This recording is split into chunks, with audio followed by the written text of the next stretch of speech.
Hello, welcome back to Jay's Rock and Roll Stories. I am your host, Jay. Thanks for coming back. We have a different episode today. Have you ever heard of Phil Kaufman? Philip Kaufman, not Andy Kaufman, Philip Kaufman. Do you know the story of Graham Parsons, the country singer who was in the Flying Burrito Brothers? He was in the Byrds. Graham Parsons made music with Emmylou Harris. He was good friends with Keith Richards. But Graham Parsons made a pact with his road manager that if either of them die, the one who survived will take the body out to Joshua Tree National Park in the desert and cremate it. And that's what Phil Kaufman did for Graham Parsons. So let's get in it. So let me just start a little bit in his early life. Phil Kaufman. This book is interesting because it definitely isn't written. I think it mentions somewhere that someone came to his house, pressed record on like a dictaphone, and he just talked. It's kind of rambling. It's all over the place, but it's an interesting story, and he's an interesting guy, and that's what I want to tell you. So let's talk about when he was little. He had a very abusive mother, and basically, he was definitely psychologically abused by his mom, neglected, and definitely ignored. He loved his father. His father loved him. He grew up on the streets of New York, and he kind of hung out with like those greaser gangs in the 1950s. When he got a little older, old enough to go into the military, he flew B-26 bombers, B-29 bombers in the Korean War. And I like this quote that he says. This is how he sums up his autobiography here.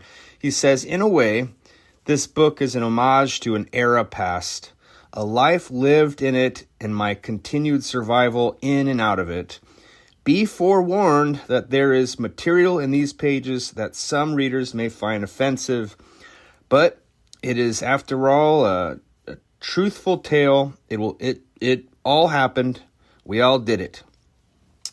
It's an interesting book, and so after he comes back from the Korean War, he starts making money by smuggling marijuana in from Tijuana. And he gets arrested. He gets busted in Tijuana. He gets arrested in Tijuana, and he's able to sneak away, and he changes his identity. He's no longer Philip Kaufman. He has a different name. He went by the name Harold True, who was a student at UCLA, and he convinced him to, hey, let me use your passport, let me use your birth certificate. So that's what he went by, Harold True. And he gets over to, he goes to Paris in 1968, and he's part of those riots over there, the student riots of 1968. He sneaks out to Spain. He smuggles drugs from Morocco. He smuggles marijuana to Sweden and gets caught. 8 months, and he does 8 months in a Swedish prison. But he breaks out by trying to saw out one of the bars, and he gets through the window at night, but then when he throws the sheet down to climb down, someone across the street of the prison sees him, and they call it in, and then he gets busted. They storm his cell, and he's taken back in. So Phil Kaufman, he is. They find out he is Phil Kaufman because the identity that he had before was just some other man's name. The identity is Phil Kaufman, and they find out that he is wanted back in the States. So they extradite him back to the United States. First, he goes to D.C., and then he goes back to Arizona.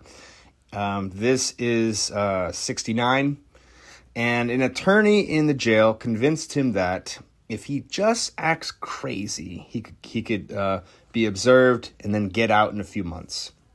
So he creates this persona. He does this crazy act, and he practices it for his buddies. But when it comes time to do his trial, where he's going to perform crazy and they're going to certify him, guess who's in the court to watch the trial? His own father. And it kind of just he can't do it. He can't get in that zone, his little persona he created. So anyway, they sentence him to 5 years in prison. So when he gets back on the bus and they're sending him back to the prison, they stop at a stop sign where a pedestrian is crossing, and the pedestrian is crying with his hands in his face in his hands, and it's his father, and he sees this, and it really destroyed him. So after some time, the laws kind of change about smuggling drugs and things like that. So his offense is now parolable. He's up for parole. And this is still, it's about 68, not 69, 68.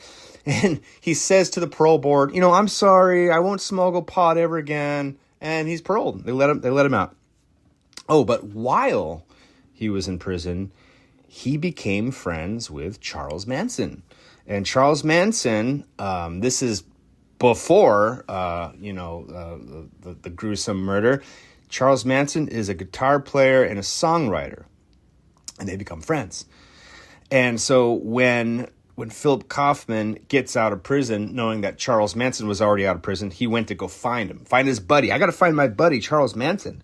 So he finds Charles Manson, who has this big black bus, and he has about 15 hippie girls that go with him in this bus. Charles Manson, he's all about, free love, hippie stuff. Phil Kaufman joins the group, and he talks about how, for 2 years he wasn't with a woman, and now he has 15 to choose from. So I guess he said he had a good time hanging out with Charles Manson and the black bus of 15 girls.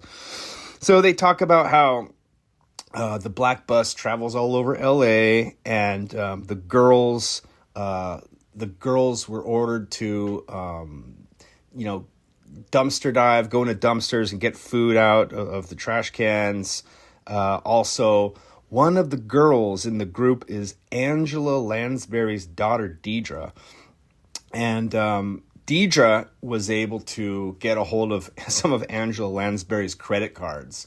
So they use those credit cards at the liquor stores, In the book, he includes a picture. I'll post it. There's a picture from Charles Manson to him, and yeah, this is real. They were good buddies. And also, Philip Kaufman produced Charles Manson's album "Lie," which at the time when it came out, no record shops didn't want that thing because it came out right after the murder thing happened. So, all right. So anyway, so when Philip Kaufman gets out of prison in 1968, and he can't find any work. And before he went in, he actually did some work in films, behind the scenes stuff, and extra stuff. But he just can't find a job in the film industry. This guy named Tony Fouts, who's a writer and a filmmaker, introduces Phil Kaufman to who? No. They introduces him to the Rolling Stones. And Rolling Stones are in LA at this time in 1968. For the moment, they are they're mixing their album, Beggar's Banquet. And so his job, Phil Kaufman's job, he's offered $100 a week to be Mick Jagger's minder. So Mick would refer to Philip Kaufman as his executive nanny. Get Mick to places on time, get him his food, get him his drugs, get him his drinks, answer his calls. Marianne Faithfull is there at the time. Marianne Faithfull and Mick Jagger are together. Phil Kaufman is pretty good at his job. He asks Mick, what time do you need to be at the studio tomorrow? Mick says 6 p.m. So at 5 o'clock, he gets shit ready. 5:30, he says, all right, guys, let's go. He drives Mick and producer Jimmy Miller in this rented Cadillac convertible limo. He gets to the studio, rings the buzzer. Who is it? The Rolling Stones, Phil says. No, they're not here yet. Yes, they are. They're here right now. Holy fuck, they're on time. Yes, he gets them to where they need to be right on time. And he says, not only are they on time, they're going to be on time every time. So the studio work is done for that session, and about 4 a.m., Phil drives them back to the place where they're staying in L.A., and Phil is about to leave to go home, and Mick says, "Mister, where are you going?" And Phil says, I gotta go now. I gotta go home. I have to wait for a bus. And he said, "Bus? Don't you take the bus. You take the car. Here, have the keys. Here's the money. Here's $1,500. You take charge. See you tomorrow. Don't come around before noon. Good night." That was a terrible Mick Jagger impression, but that's what he said. So he drives the Cadillac limo home, beeps the horn, and his girlfriend comes running out of the house. "You stupid, crazy son of a bitch. You stole another car. You'll go back to jail, you idiot." And he tells her, "No, sweetheart, this is called rock and roll. They give you money and cars and stuff. It's really great." He ends the chapter just saying, this is the first day of my music, my job in the music industry, and I knew I was going to like it. So that's where we'll stop for now. Phil Kaufman is the minder of Mick Jagger and the Rolling Stones. So stay tuned for part 2, and we'll find out what happens with Phil Kaufman. Okay, see you then.